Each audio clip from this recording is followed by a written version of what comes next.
So hello guys, आप सबका स्वागत है मेरे इस चैनल पे।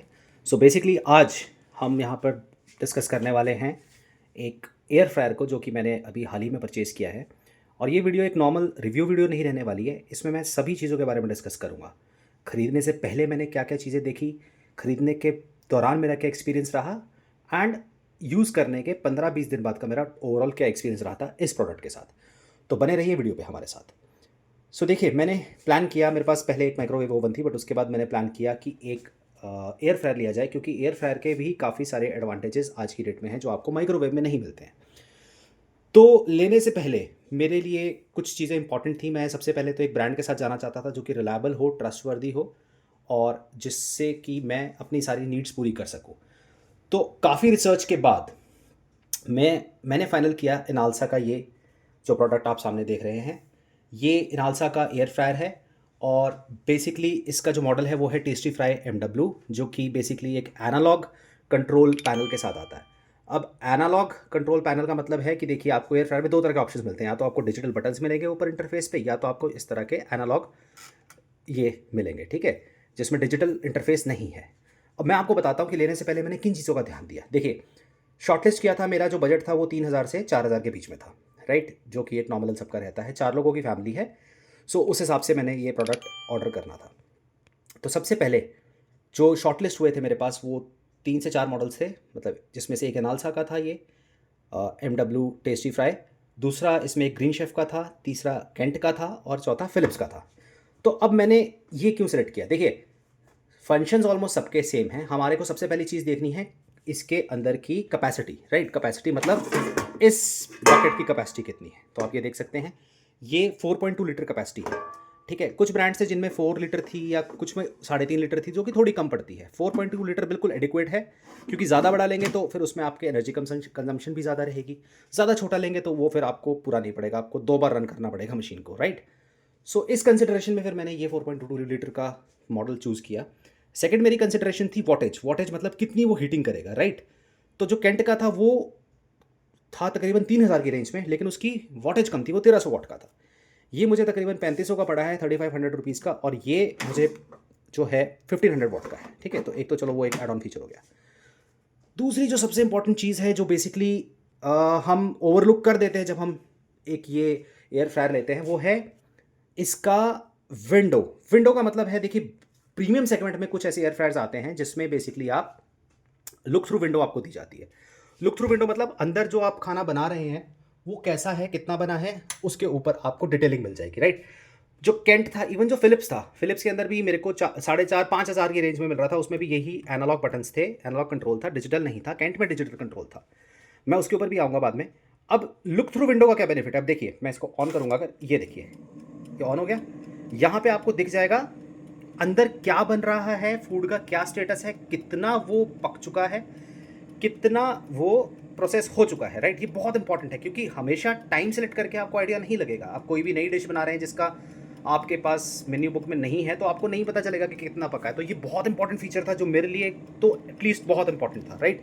तो मैंने इस फीचर को कंसिडर करते हुए इस प्रोडक्ट को ऑर्डर किया। तो ये एक बहुत प्रीमियम फीचर था जो मुझे 3500 रुपये में मिल गया, और बहुत, आप मेरी बात पे विश्वास करिए, बहुत ही इंपॉर्टेंट फीचर है ये जब आप कुकिंग करते हैं, और स्पेशली अगर आप एक्सपेरिमेंटेशन में बिलीव करते हैं, कुछ नई चीज़ें बनाना पसंद करते हैं, राइट। सो इनालसा का ये जो है, इस मुझे ये इन 4 ब्रांड्स में जो मैंने आपको बताया, फिलिप्स थोड़ा सा कॉस्टली जा रहा था और उसमें लुक थ्रू विंडो नहीं थी।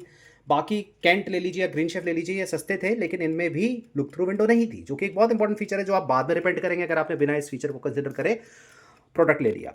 नाउ अब आप देखें, मैंने ये प्रोडक्ट लिया है अमेज़ॉन से, राइट, जिस पे मैंने आपको पहले बताया मुझे कैंट भी मिल रहा था, मुझे फिलिप्स भी मिल रहा था, मुझे ये भी मिल रहा था। तो मैंने यही इनालसा का सिलेक्ट किया। मेरा पहला पास्ट एक्सपीरियंस भी इनालसा के प्रोडक्ट्स के साथ अच्छा रहा है।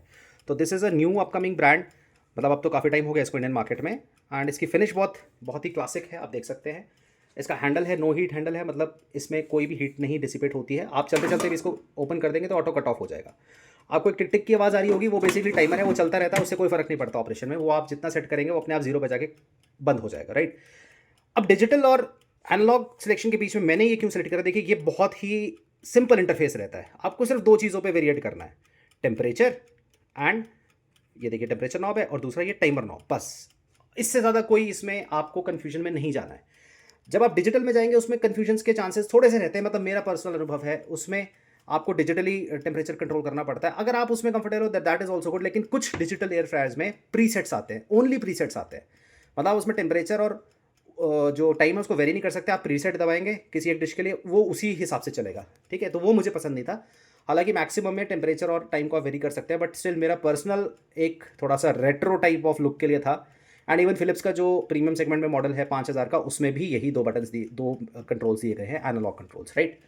सो अगर आप देखें डिजिटल वर्सेस एनालॉग, तो वो आपकी पूरी अपनी चॉइस है, राइट। और प्राइस के हिसाब से ये अभी भी 3200 3300 के आसपास मिल रहा है। अब बात करते हैं कि मेरा ओवरऑल बाद में कैसा रहा एक्सपीरियंस। तो जब ये आया मुझको बहुत अच्छा लगा, मतलब दिस वाज नाइस प्रोडक्ट, देखने में काफ़ी अच्छा है, ठीक है। और फिनिशिंग इसकी अच्छी है, बड़ा सिंपल सा मैकेनिज्म है। सबसे अच्छी बात लुक थ्रू विंडो है, जो कि बहुत ज़रूरी है मेरे हिसाब से कुकिंग के लिए। एंड यूज़ करने के 15 दिन बाद मैं अभी तक इससे सेटिस्फाइड हूँ, राइट।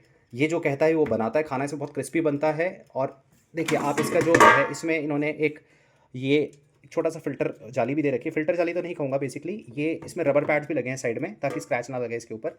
इस जाली का काम बेसिकली ये है कि जब हम ये नीचे रख देते हैं तो ये एयर सर्कुलेशन के लिए एक जगह बना देता है। अब इसके ऊपर आप कुछ भी अपनी डिश जो बनाना चाहें रख सकते हैं, या आप इसमें अटैचमेंट्स आती हैं आप वो भी रख सकते हैं, मतलब काइंड ऑफ सिलिकॉन की ट्रे आती है वो रख सकते हैं अगर आपने कुछ लिक्विड टाइप चीज़ को बनाना है। हार्ड चीज़ है तो आप इसके ऊपर रख सकते हैं, तो ये एक अच्छी चीज़ है इसमें। और आप इसके बाद इसके अंदर डालें। सो ओवरऑल आप जब भी कभी एयर फ्रायर ले तो आपको मैं यही रिकमेंड करूँगा, आप अमेज़ॉन से लें या आप कहीं पे जाके फिजिकली दुकान से जाके ले सकते हैं। आफ्टर सर्विस अमेज़ॉन की बहुत अच्छी है, वारंटी वगैरह सब उस पर रजिस्टर हो जाती है। दूसरा, आप ये लुक थ्रू विंडो वाला फीचर बहुत इंपॉर्टेंट है, जो कि हाईलाइट नहीं होता है ज़्यादातर चीज़ों में, राइट। ये बहुत इंपॉर्टेंट फीचर है, आप मेरी बात पे ट्रस्ट कीजिए। जब आप इस चीज़ को यूज़ करेंगे आपको भी वो चीज़ लगेगी, जब क्योंकि खाना बनता हुआ देखना एक अलग एक्सपीरियंस है। कितना रोस्ट हो रहा है, कितना कितना आपको ब्राउनिश में चाहिए, कितना आपको उसमें टेक्सचर चाहिए, कितना कैसा आपको चाहिए, सारा आपको बनता हुआ दिखेगा। और वो एक अलग ही एंटरटेनमेंट और एक अलग ही मज़ा रहता है खाने को उस तरह से बनाने में, राइट। तो आई होप ये वीडियो आपके लिए काफ़ी इन्फॉर्मेटिव रही होगी। मतलब मैंने कोई सिर्फ प्रोडक्ट रिव्यू वीडियो नहीं डाली है, मैंने अपना पूरा एक्सपीरियंस आपसे शेयर किया है, पूरी जर्नी शेयर की है जब मैंने ये प्रोडक्ट लिया था, राइट। तो ये जो आवाज़ आ रही है ये एक मैनुअल क्योंकि इसमें चलता है उसकी है, इससे कोई प्रॉब्लम नहीं है। ये अगर आप ऑफ भी कर देंगे आवाज़ ये चलती रहेगी, थोड़ी देर बाद ऑटो ऑफ हो जाएगी। टोटली और चॉइस, आपने एनालॉग लेना है या डिजिटल, बट हाँ आप एनालॉग लीजिए या डिजिटल लीजिए, बट ये लुक थ्रू विंडो ज़रूर हो उसमें। एंड बाकी एनालसा इज़ अ गुड ब्रांड, और आने वाले टाइम में ये काफ़ी प्रोडक्ट्स आ रहे हैं इनके, और ये काफ़ी अच्छी प्रोडक्ट आउटपुट दे रहा है, काफ़ी अच्छे प्रोडक्ट्स ला रहा है मार्केट में, जो कि काफ़ी वर्थ इट है। सो आप लोगों को कैसा लगा ये रिव्यू वीडियो, आप मुझे ज़रूर पोस्ट में कमेंट करके बताएं। Thank you friends.